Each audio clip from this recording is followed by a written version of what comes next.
Memang perbincangan soal politik kita itu kan sangat luas, bukan hanya soal siapa yang menang pilpres, bukan hanya soal siapa yang menang pemilu, bukan hanya soal bagaimana membangun koalisi antara partai pemenang pemilu dan yang kalah pemilu, bukan hanya juga soal terkait dengan 100 hari kinerja pemerintah, tapi hobi dari seorang pemimpin, seorang presiden dan wakil presiden itu selalu menjadi pergunjingan.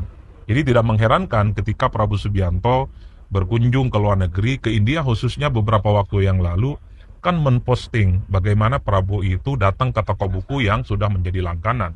Tentu bukan hanya datang, tapi Prabowo memborong sejumlah buku yang sepertinya memang dijadikan sebagai referensi. Bagaimana soal buku-buku politik, sosial, ekonomi, sejarah, filsafat, termasuk juga buku-buku yang terkait bagaimana membangun sebuah peradaban bangsa, juga diborong oleh Prabowo. Artinya publik bertanya-tanya apa yang sebenarnya ingin disampaikan oleh Prabowo Subianto secara politik ketika berkunjung sebuah negara yang ditonjolkan salah satunya adalah mengoleksi buku yang kemudian dibawa ke Indonesia. Publik dan netizen saya kira heboh berbicara itu, yang kemudian saya coba untuk rangkum dalam beberapa hal. Pertama, sepertinya memang Prabowo Subianto itu secara perlahan ingin menunjukkan diferensiasi politiknya dengan presiden sebelumnya, yaitu Jokowi. Sekaligus Prabowo itu juga ingin menunjukkan punya perbedaan politik dengan Gibran Rakabuming Raka. Artinya apa? Publik kan tahu, sejak Jokowi jadi wali kota, gubernur Jakarta, termasuk jadi presiden, Jokowi itu kan sama sekali tidak ada identifikasi ataupun tidak pernah misalnya dikait-kaitkan dengan hobinya untuk mengoleksi buku. Berbeda tentu secara diametral dengan Prabowo yang memang sejak muda Prabowo itu adalah sebagai sosok yang cukup dekat dan selalu menjadikan buku sebagai rujukan-rujukan untuk menambah wawasan ilmu pengetahuan. Begitupun dengan Gibran yang selalu dilihat oleh publik sebagai sosok yang tidak suka baca buku. Bahkan video Gibran misalnya ketika wawancara dengan Najwa, Tempo dulu, itu kan diamplifikasi, seakan-akan dihadap-hadapkan dengan Prabowo. Gibran dalam wawancaranya dengan Najwa mengakui secara jujur tidak suka membaca buku. Jadi itulah yang kemudian publik mengatakan bahwa sebenarnya secara perlahan Prabowo itu ingin menunjukkan dirinya itu berbeda dengan Jokowi, berbeda dengan Gibran yang memang karakteristik para pemimpin ini berbeda. Jokowi selalu tidak ada kaitannya dengan buku, termasuk dengan Gibran, sementara Prabowo sebaliknya. Yang kedua, sepertinya Prabowo juga ingin memberikan pesan bahwa seorang pemimpin itu bukan hanya soal bagaimana mewujudkan visi misi, bagaimana merealisasikan janji-janji politiknya, tapi wawasan ilmu pengetahuan, basis kognitif yang dimiliki oleh seorang pemimpin itu teruslah dipupuk. Maka buku salah satu opsinya. Maka tidak mengherankan bahwa begitu banyak saat ini berita-berita termasuk buku-buku yang kemudian ditulis oleh banyak orang yang bercerita dan berkisah bahwa sebenarnya Prabowo Subianto memang sejak awal, terutama bahkan sejak jadi tentara aktif, itu adalah sosok yang memang cukup dekat dengan buku. Bahkan kita dengar misalnya begitu banyak yang seringkali mengutip buku-buku yang disampaikan oleh Prabowo.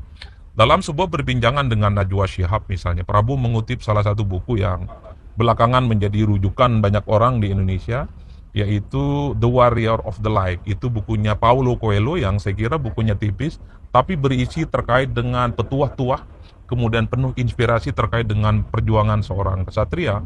Jadi itulah yang sepertinya Prabowo ingin tegaskan, bahwa seorang pemimpin itu jangan lupa bahwa asupan informasi salah satunya tentu harus melalui buku-buku yang merupakan sebagai bagian dari pengayaan ilmu pengetahuan.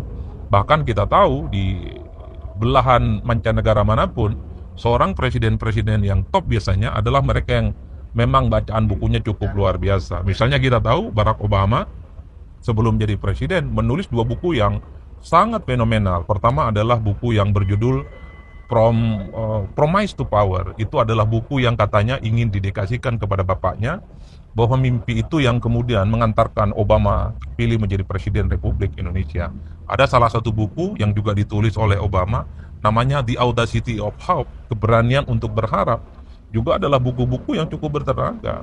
Itu yang kemudian kalau kita ingin samakan dengan pemimpin-pemimpin lain, bahwa dalam banyak hal Prabowo ingin tunjukkan kepada publik di tengah kesibukan seorang pemimpin, seorang presiden, jangan pernah luput dari buku, karena buku itu adalah teman setia yang selalu akan memberikan informasi-informasi yang cukup komprehensif terkait dengan dunia dan terkait dengan apapun tentu saja untuk kebaikan bangsa dan negara. Bahkan presiden-presiden terdahulu di Indonesia, Soekarno adalah sosok yang penggemar baca buku. Kita juga tahu Gus Dur adalah seorang ilmuwan dan intelektual. Apalagi Habibie, kita tahu adalah seorang insinyur yang saya kira sudah begitu banyak temuan-temuannya yang sudah diapresiasi bukan hanya di Indonesia, tapi juga di mancanegara. SBY, kita tahu juga adalah seorang jenderal pemikir dekat dengan buku, dan buku-bukunya juga banyak setelah SBY, baik ketika jadi presiden ataupun ketika sudah lagi tak jadi presiden. Jadi itu adalah hal-hal contoh yang saya kira baik, bahwa Prabowo itu kan ingin menegaskan satu hal, pemimpin itu tidak boleh jauh-jauh dari buku, karena buku itu adalah jendela dunia, asupan informasi yang pastinya berguna bagaimana membangun sebuah peradaban-peradaban bangsa. Nah, yang paling penting adalah yang ketiga, bagaimana Prabowo Subianto itu pastinya harus dijadikan sebagai contoh oleh anak-anak muda, terutama Gen Z, yang belakangan ini memang tidak suka baca buku. Tentu kita cukup naif, bagaimana kita menjadi bangsa yang kemudian menuju Indonesia Emas, bagaimana menjadi bangsa yang kompetitif, kalau anak-anak mudanya itu tidak baca buku. Mestinya, hobi Prabowo Subianto membaca buku harus dijadikan sebagai inspirasi, bahwa menjadi pemimpin itu penting, untuk sukses itu menjadi penting. Salah satunya tentu adalah mencintai ilmu pengetahuan dengan cara menjadikan buku sebagai referensi, sebagai bacaan, sebagai teman yang setia untuk selalu mendapatkan ilmu-ilmu pengetahuan. Jadi adik-adik kita, anak-anak muda, kalau Anda ingin sukses dan ingin hebat, ya tentu dalam banyak hal harus mencontoh Prabowo Subianto, terutama hobi dan kegemarannya membaca buku. Bagaimana Anda hebat?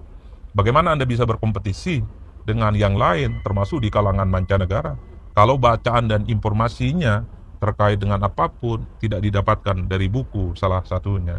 Jadi oleh karena itu, salah satu kunci untuk menjadi Indonesia Emas adalah bagaimana inspirasi yang ditunjukkan oleh Prabowo, bagaimana menjadikan buku sebagai referensi menjadi penting untuk dicontoh oleh adik-adik kita di masa-masa yang akan datang. Itulah yang saya kira tiga hal yang selalu menjadi rujukan dan referensi. Maka tidak mengherankan kalau kemudian di kalangan netizen, di medsos itu kan banyak dagelan-dagelan yang muncul.